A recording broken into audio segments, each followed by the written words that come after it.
সমাজে কিভাবে হকপন্থী ওলামাই কেরাম এবং পীর সাহেবদের ব্যাপারে মিথ্যা ছড়ায় দেখুন। এক ভণ্ড বাটপার মিথ্যাবাদী কাটছিট করা ভিডিও নিয়ে ফেতনা ছড়াইতেছে, আর এক ঝাউরা সেটাকে সমর্থন করে সে মাথা নাড়াইতেছে। আগে তাদের ভিডিওটা দেখেন কিভাবে তারা এভাবে ফেতনা ছড়াইতেছে, পরে আমি ইনশাল্লাহ পুরো ভিডিও দিয়ে এটা প্রমাণ করে দেবো যে তারা আসলে কাটছিট ভিডিও দিয়ে ফেতনায় ছড়াইতেছে, এটা সত্যি না।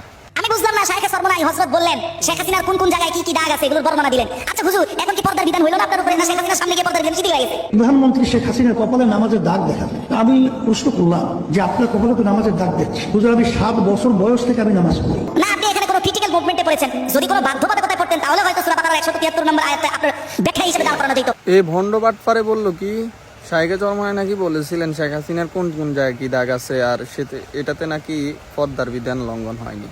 আরে ভণ্ড, আগে তথ্য দেওয়ার আগে সঠিক তথ্যটা জেনে তো দিবি।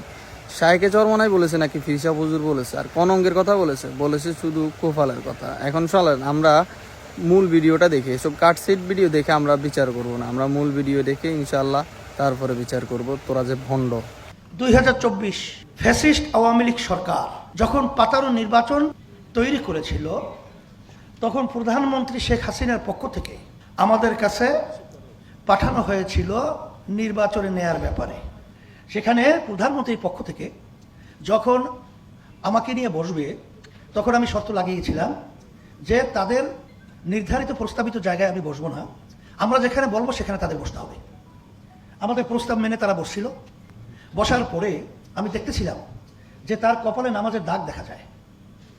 আমি প্রশ্ন করলাম যে আপনার কপালে তো নামাজের দাগ দেখছি, তাহলে তো মনে হয় আপনি নামাজ পড়েন।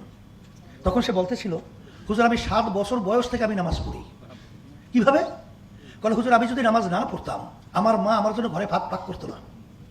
আমার মাকে আমাকে নামাজি বানাবার জন্য চেষ্টা করেছে, সেই থেকেও যে আমি নামাজ পড়ি, নামাজ ছাড়ি না। তখন আমি বলতেছিলাম, তাহলে তো আপনার সঙ্গে কথা বলতে ভাই ভাই হিসেবে আমার সাহস বেড়েছে। তখন আমি বলতেছিলাম, পরিষ্কার জেনে রাখেন, ইসলামী আন্দোলন বাংলাদেশ প্রতিষ্ঠিত হয়েছে 1927 সাল। অদ্যাবধি পর্যন্ত কোনো ফ্যাসিস্ট, কোনো চাঁদাবাজ, কোনো খুনি, কোনো মিথ্যুক জালেম, দেশের টাকা পাচারকারী, তাদের ক্ষমতায় যাওয়ার জন্য সহযোগী ইসলামী আন্দোলন বাংলাদেশ প্রতিষ্ঠা থেকে শুরু করে কখনো হয় নাই। সিঁড়ি হিসাবে ব্যবহার আমাদেরকে করবে আর ক্ষমতার মসনদে যাবে, এই দুর্নীতিবাজদের কখনোই সহযোগিতা আমরা ছিলাম না, এখন আমাদেরকে পাবেন না।